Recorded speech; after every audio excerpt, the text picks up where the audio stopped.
Esta es una revolución de las conciencias.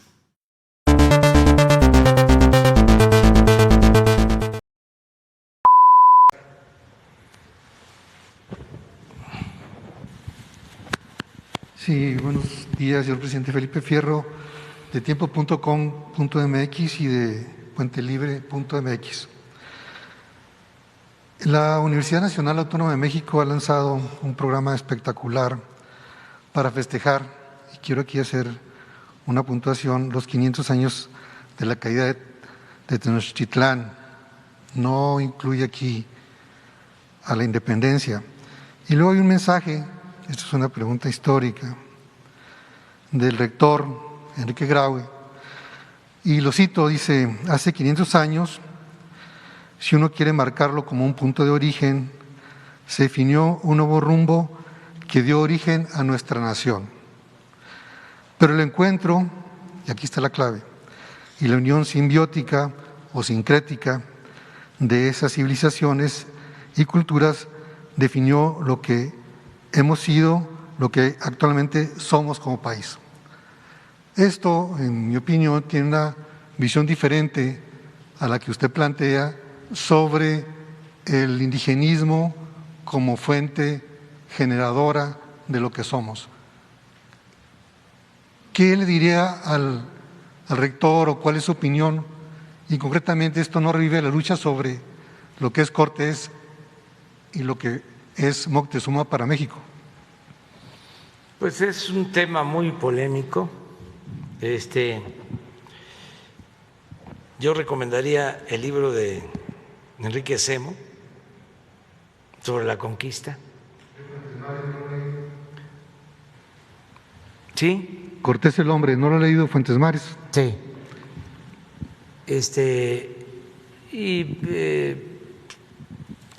Recomendaría que se volviera a revisar la historia sobre lo que yo considero fue una invasión extranjera y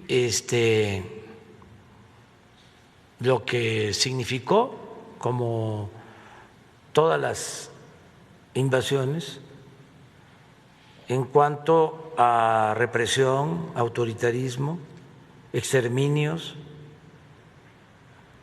y algo que es muy importante, la justificación, porque todos estos abusos siempre se han cometido en nombre de la civilización.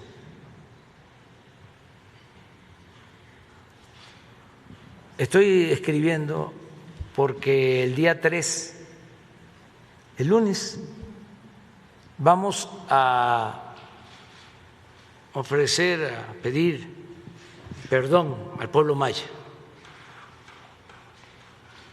Vamos a ir a Felipe Carrillo Puerto, Quintana Roo, que antes era Chan Santa Cruz.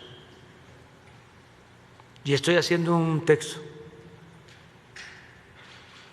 sobre este tema, breve porque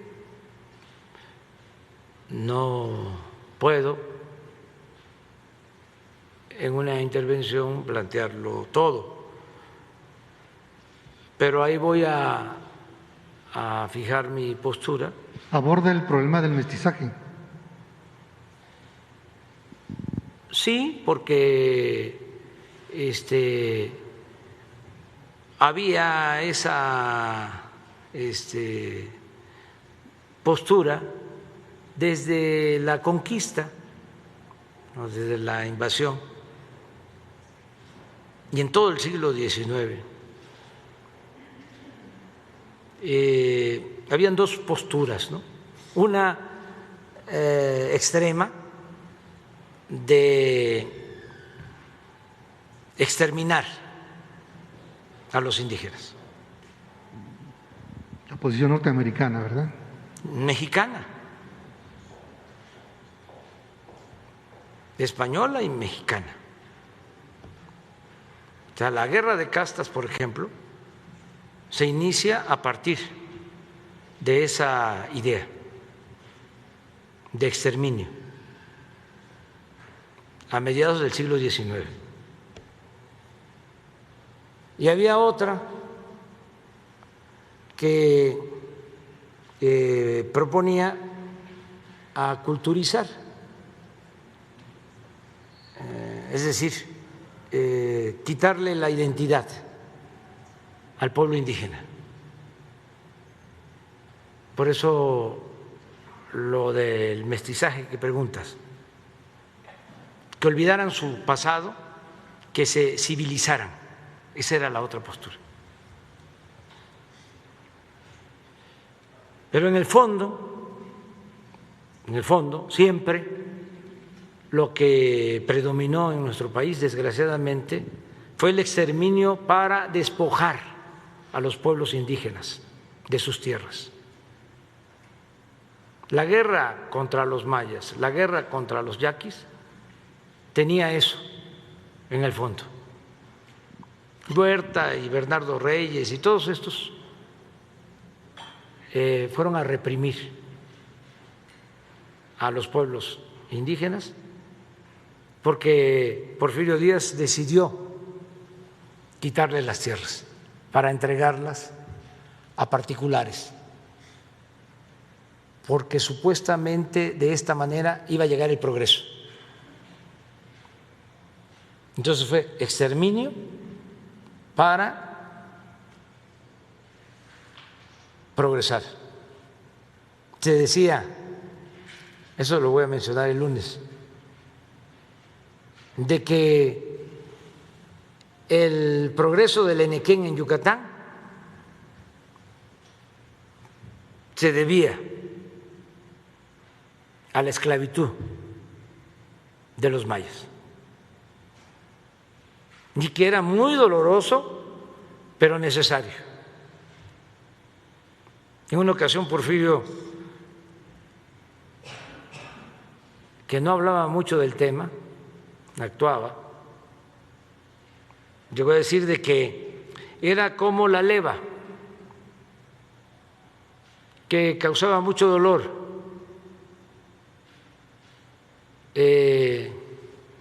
reclutar, arrancar de sus comunidades a jóvenes para que actuaran como soldados, que era doloroso pero necesario.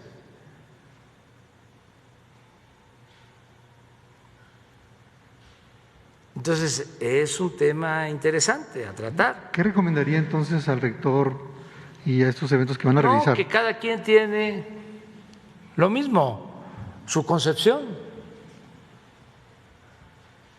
Yo creo que fue exterminio y genocida lo que sufrieron los mayas y los yaquis.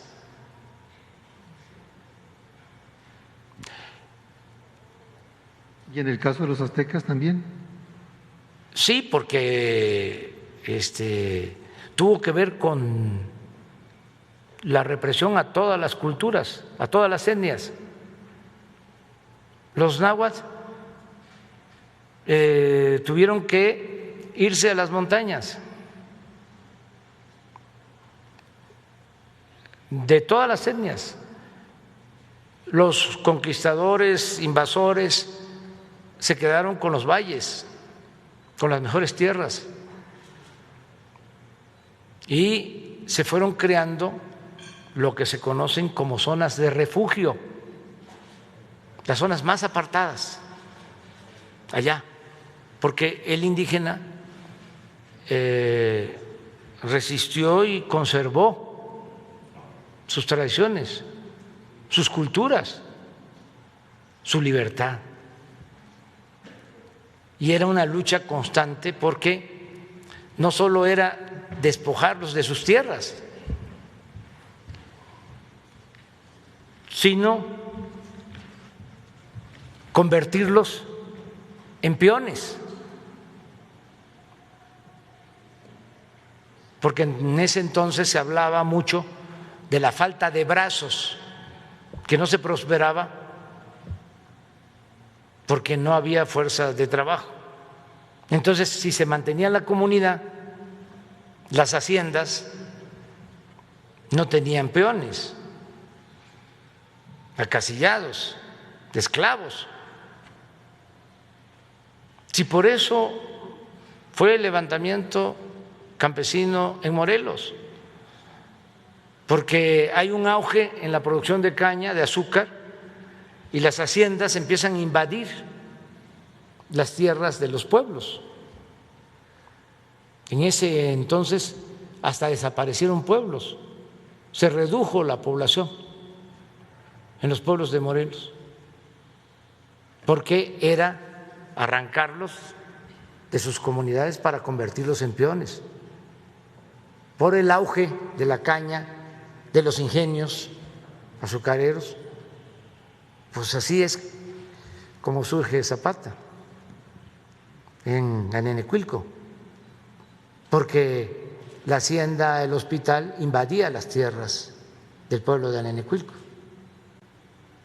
hasta que llegó Zapata como representante de la comunidad, porque los mayores ya no podían, hicieron una reunión a medianoche y les pidieron a los jóvenes pues que se hicieran cargo ellos, ¿no?, de la gestión, porque iban a Cuernavaca a llevar sus escritos y un gobernador le mandaba los escritos al dueño de la hacienda, y el dueño de la hacienda una vez le contestó al gobernador de Morelos: dígale a los de Anenecuilco que si quieren sembrar, que lo hagan en maceta. Entonces Emiliano llegó a ser representante, pues ya sabía que todos esos trámites no eran atendidos, porque el gobernador estaba al servicio de los hacendados, como era aquí antes, que los presidentes estaban al servicio de los potentados. Entonces, por eso el movimiento zapatista.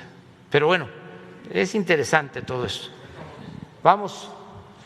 Gracias, señor presidente.